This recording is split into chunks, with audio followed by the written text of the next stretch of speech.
Almir José da Silva, presidente da Comissão de Direito e Liberdade Religiosa da OAB Campinas. Racismo religioso, intolerância religiosa. Para a Wikipedia, intolerância religiosa é o termo que descreve a atitude mental caracterizada pela falta de habilidade ou vontade em reconhecer e respeitar as diferenças ou crenças religiosas de terceiros. Poderá ter origem nas próprias crenças religiosas de alguém ou ser motivada pela intolerância contra as crenças e práticas religiosas de outrem. Por outro lado, outra face dessa questão da intolerância religiosa, dentro do mesmo tipo, nós temos o chamado racismo religioso, que é incutir em outrem, numa determinada etnia, num determinado povo, em função da sua prática religiosa, dizer ser contra, né? E essa de uma forma muito maléfica, porque tanto a intolerância religiosa contra o racismo religioso pode levar à perseguição de uns pelos outros até a morte, até a destruição de seus templos. Então é uma questão que vem de séculos, mas está muito premente no nosso dia a dia. Mas, em contraposição a isto, há um ordenamento jurídico que coíbe essas posições. Isso com base no direito internacional e também no direito pátrio, bem como na Convenção Internacional Declaração Internacional dos Direitos Humanos. Como vejamos, a Constituição Federal do Brasil, no seu preâmbulo, determina que o Brasil é um país laico. Sendo um país laico, então todos nós temos direito à prática, quer dizer, que o Estado não interfere na religiosidade dos seus cidadãos. E cada cidadão pode praticar a sua religião. O artigo 5º da Constituição determina no seu inciso 6º, que é inviolável a liberdade de consciência e de crença, sendo assegurado o livre exercício de cultos religiosos e garantido também na forma da lei. O inciso 8º deste artigo 5º diz o seguinte: ninguém será privado de direitos por motivo de crença religiosa. A Declaração Universal dos Direitos Humanos, no seu artigo 18, diz o seguinte: toda pessoa tem direito à liberdade de pensamento, de consciência e de religião. E aqui no estado de São Paulo foi publicada uma lei recentemente, agora no dia 12 de março de 2021. E o artigo 2º dessa lei, ela diz o seguinte: a liberdade de consciência, de religião e de culto é inviolável e garantida a todos em conformidade com a Constituição Federal, a Declaração Universal dos Direitos Humanos e o direito internacional. E o dia 21 de março é determinado como o Dia Internacional de Reflexão sobre a Intolerância Religiosa. Então nós entendemos que a intolerância religiosa ela não tem lugar quando se fala de religião. Eu não posso, em benefício ou na crença da minha religião, cometer uma intolerância com qualquer que seja a pessoa individual ou seja na sua coletividade. Esta é a nossa posição, a nossa visão, e nós propagamos, a convivência, a tolerância. E no caso de haver essa transgressão a esse ordenamento jurídico que garante essa liberdade, que garante esse direito humano fundamental, é necessário buscar a legislação, buscar a defesa, buscar a defesa através dos órgãos específicos, como vários existentes em nosso país e praticamente em todas as cidades. Os SOS Racismo, SOS Racismo Religioso, as comissões de direito e liberdade religiosa, as associações, os institutos que defendem a liberdade religiosa.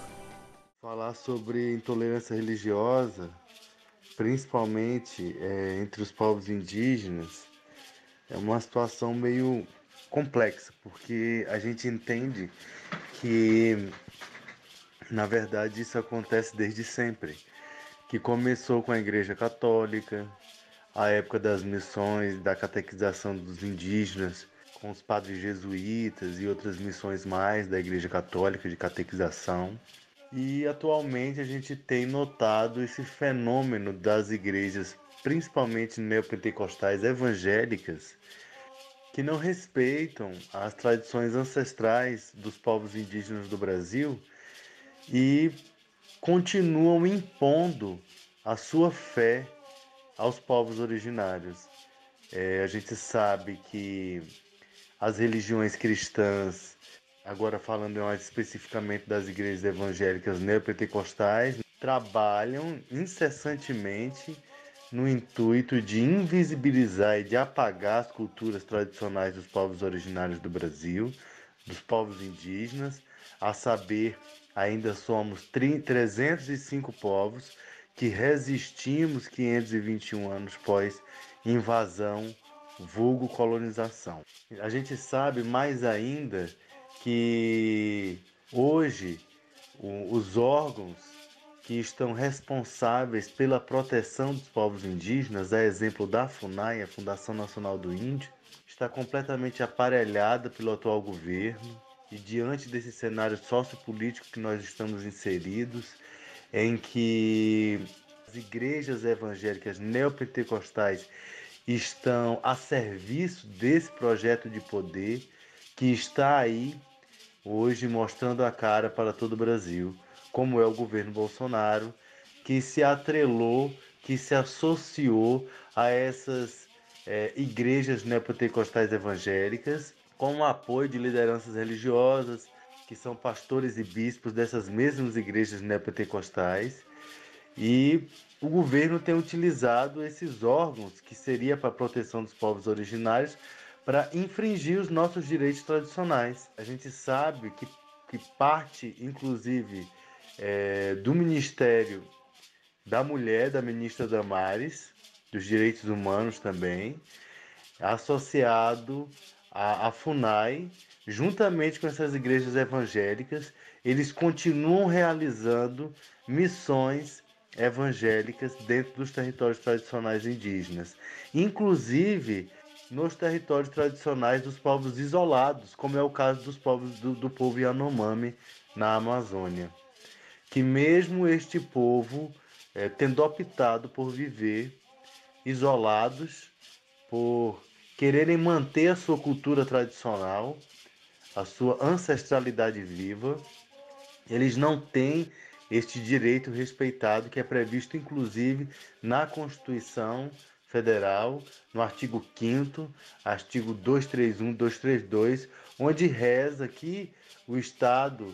tem que dar condições dos povos originários de se manterem dentro dos seus territórios tradicionais, para que se mantenham vivas suas culturas e que sejam respeitadas as culturas dos povos tradicionais, o que não está acontecendo, né? Então hoje o que a gente vê é o que aconteceu aí por último na casa de reza dos Guarani Kaiowá, no Mato Grosso do Sul, é só mais uma casa de reza dos Guarani Kaiowá que foi queimada, porque a gente já tem notícia aí de mais de 24 casas de reza que foram queimadas. Em menos de um mês, nós temos aí a casa de rituais do povo Chacriabá em Minas Gerais, que foi incendiada, que foi queimada criminosamente, juntamente com a Escola dos Saberes Indígenas dessa mesma terra Chacriabá em Minas Gerais. Nós sabemos que a Casa de Rituais do Pajé Potiguara, lá no município de Crateús, no Ceará, também foi derrubada. E agora, por último, mais essa casa de reza dos Guarani Kaiowá no Mato Grosso do Sul. E volto a dizer, para os Guarani Kaiowá no Mato Grosso do Sul, este é apenas mais um episódio de violação e violência nos espaços sagrados indígenas, porque já são dezenas de casas de culto, de rituais que estão sendo queimadas. Aí a gente sabe que tem a associação direta dessas igrejas evangélicas que estão associadas a esse projeto de poder. Então, quando uma missão de evangelização chega no território indígena, chega juntamente com essa missão de evangelização os garimpeiros, os grileiros, os madeireiros, os caçadores, eles são todos articulados. Essas ações, elas não são isoladas, elas são articuladas.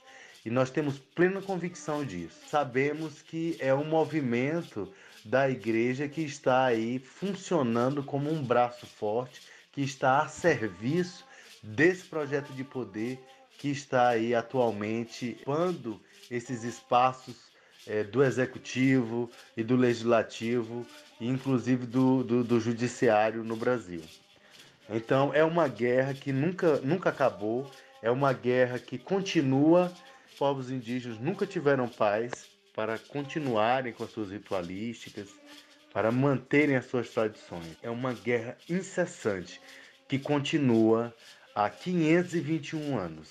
A guerra nunca acabou para os povos indígenas. Concomitante a isso, é só um adendo na minha fala, a gente percebe que esse fenômeno também sobe para os morros do Rio de Janeiro. Aqui em Brasília também nós já tivemos terreiros de Umbanda e de Candomblé incendiados com essa mesma retórica dessas mesmas igrejas evangélicas neopentecostais que estão aí incendiando terreiros de Candomblé e de Umbanda no Rio de Janeiro também, em São Paulo, na Bahia, em vários outros lugares do Brasil. A gente percebe que são casas de reza dos povos indígenas, casas de rituais dos povos originários que estão sendo incendiados criminosamente, e também templos de religiões de matriz africana.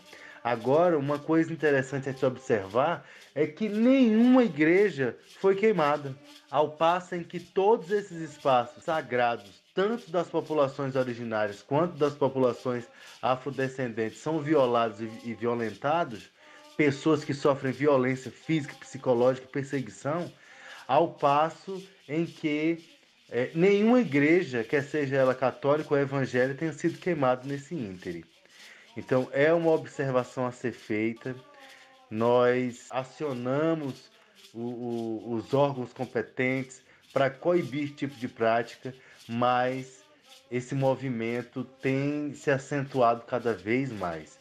Por mais que a gente acione o Ministério Público Federal e as instâncias cabíveis, pertinentes, a gente percebe que esse fenômeno tem se acirrado cada vez mais, a perseguição tem aumentado cada vez mais.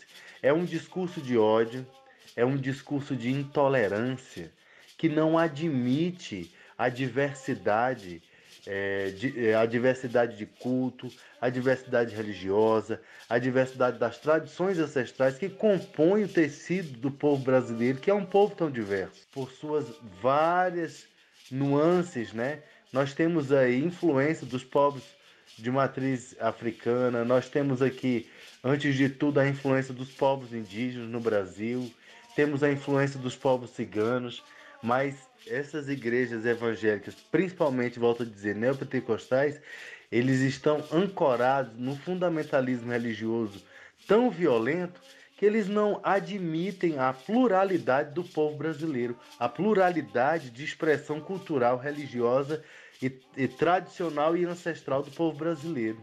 Então é um fenômeno que tem trazido bastante prejuízo cultural, prejuízo psicológico, físico. É uma violência que está sendo cometida contra os povos indígenas no Brasil. É sempre importante falar sobre esse tema, porque o Brasil, por mais que seja um país, um Estado laico, como está na Constituição Federal, a gente sabe que os órgãos públicos do Brasil afora têm insígnias das religiões cristãs, principalmente a católica, tem crucifixo. E hoje a gente vê aí deputados, senadores eleitos pela bancada evangélica, também realizando cultos em pleno plenário do Congresso Nacional. Então é um movimento que está acontecendo e que visa certamente a continuação do genocídio dos povos originários do Brasil. Bom, eu sou Alessandra Ribeiro, mestre e liderança da comunidade João Godito Ribeiro, gestora cultural fundadora da Casa de Cultura Fazenda Roseira, mãe de santo umbandista, historiadora e doutora, mestre e doutora em urbanismo. Tanto nos censos do IBGE, como aquele mapa da violência, as ações de intolerância religiosa são sempre apontadas, principalmente nas regiões periféricas, onde a gente tem tido um grande avanço das religiões pentecostais, que acabam algumas vezes por fomentar um discurso de ódio contra a diversidade religiosa, do qual acaba impactando na intolerância da comunidade, que às vezes tem adeptos mais violentos e que acarretam no convívio, em queimas de terreiro, destruições de propriedades, agressões físicas a sacerdotes, fora na esfera da violência criminal, da família, quando esses adeptos dessas religiões têm, por exemplo, um neto que o pai é de outra e a mãe é de religião de matriz africana, e às vezes acaba acusando que essa criança está sofrendo maus tratos pelos ritos da religião. Então é bem complicado, mas tanto no mapa da violência como nos dados do IBGE, na perspectiva das religiões, a gente percebe sim essa grande marca de perseguição às religiões de matriz africana, que não à toa e tem um forte diálogo com o racismo institucional no nosso país. Este ano, 18 de janeiro deste ano, a Casa de Cultura Fazenda Roseira sofreu um grande ataque violento de destruição, tanto de violência de roubo, de furto, que ficamos sem iluminação externa até hoje, roubaram canos, destruíram o banheiro e tantos outros espaços, como de ataque ao nosso espaço religioso e aos nossos símbolos religiosos, né? A Casa de Cultura Fazenda Roseira é uma casa que salvaguarda a prática cultural do jongo, e que o jongo é uma cultura, é um patrimônio, mas que tem um respeito muito grande pela ancestralidade e ao culto desses ancestrais. Então, esse ano a Casa de Cultura Fazenda Roseira sofreu um ataque cultural na perspectiva da importância desse grande patrimônio cultural e material da cidade de Campinas, mas também sofreu um ataque religioso com a destruição tanto das nossas imagens dos santos católicos, que são os protetores da comunidade João Godito Ribeiro, quanto os nossos pretos velhos, nossos caboclos, que também fazem parte dessa egrégora. Foi feito o boletim de ocorrência, foi feita uma perícia, mas até agora ninguém foi preso, né? E não tivemos nenhum outro retorno. Bom, a primeira ação que tem que ser feita para evitar essa crueldade é termos mais espaço na mídia, na imprensa, na televisão, de desmistificação da ignorância religiosa. Muitas pessoas se calam a esses atos de violência ou aderem a esse grau de violência por não compreenderem a religiosidade, por ignorância. Então, ter mais espaços informativos, educativos, né, para que desmistifique, ajuda muito. E punidade, né? Infelizmente, a gente precisa punir essas pessoas. a gente sabe que é errado você invadir uma casa, você destruir símbolos. Isso é ataque, né, ao direito do outro. Então, isso precisa ser punido dentro das leis brasileiras, em todos os âmbitos, locais, regionais e nacionais. Bom, as causas dessa intolerância, com certeza, é o racismo. Nós vivemos numa sociedade que teve escravidão por mais de 300 anos, onde esses corpos pretos, negros, né, e tudo a ele associados, eram considerados objetos. Então, essa transformação permanente, tão agressiva dessas desigualdades, faz com que ainda hoje a gente tenha esse grande prejuízo à nossa cultura negra, à nossa cultura afrodescendente, tanto no âmbito da falta de oportunidade, equidade, para que ela seja expressa desse lugar de valor que ela tem, porque se tirarmos a cultura de matriz africana, a cultura negra do Brasil, talvez a gente não tenha cultura nesse país, porque a gente sabe que mais de 65% da base cultural do nosso país é preta, é negra, é tambor, e é todas essas influências que esses povos étnicos trouxeram. Então, essa é uma ação concreta, real. E a outro prejuízo é esse processo permanente, né, que a gente sofre de ter que lutar. Eu acho que teria que ter uma hora que esse país pudesse simplesmente nos acolher quanto cidadãos, que a gente já faz muita coisa. Mas não, a gente tem que ser cidadão e a gente ainda tem que lutar por igualdade. Então é muito difícil. Bom, estamos aí na semana de Nossa Senhora Aparecida, que é uma santa sincretizada, né, na Umbanda com Oxum, que é a padroeira desse país, e não é à toa que é uma mulher, que é um símbolo de uma mulher preta, padroeira do país, que a gente sabe que esse país se alimentou dos seios, dos corpos de mulheres negras que foram abusados desde a época da escravidão e que ainda sofrem grandes abusos, ainda hoje. Então, as minhas considerações é que a gente possa, nesse mês, né, de Nossa Senhora Aparecida, de Oxum no sincretismo, mas também dos professores, dos educadores, que contribuem com o desenvolvimento dos nossos filhos, que a gente possa, sim, fazer uma luta antirracista para uma sociedade mais igual e que todos os nossos orixás nos abençoe, nos proteja, nos dê axé, nos dê força, fertilidade, sabedoria para seguirmos juntos em busca de uma sociedade mais justa e melhor para todos nós. Sou o Padre Antônio Alves, pároco da Paróquia São Marcos, o Evangelista, em Campinas. Falar sobre intolerância religiosa, infelizmente, é um tema que se tornou necessário em nosso tempo. As pessoas estão cada vez mais intolerantes, não só em relação à religião, mas também em relação a qualquer tipo de diferença. É triste sabermos que vivemos em um país onde a liberdade religiosa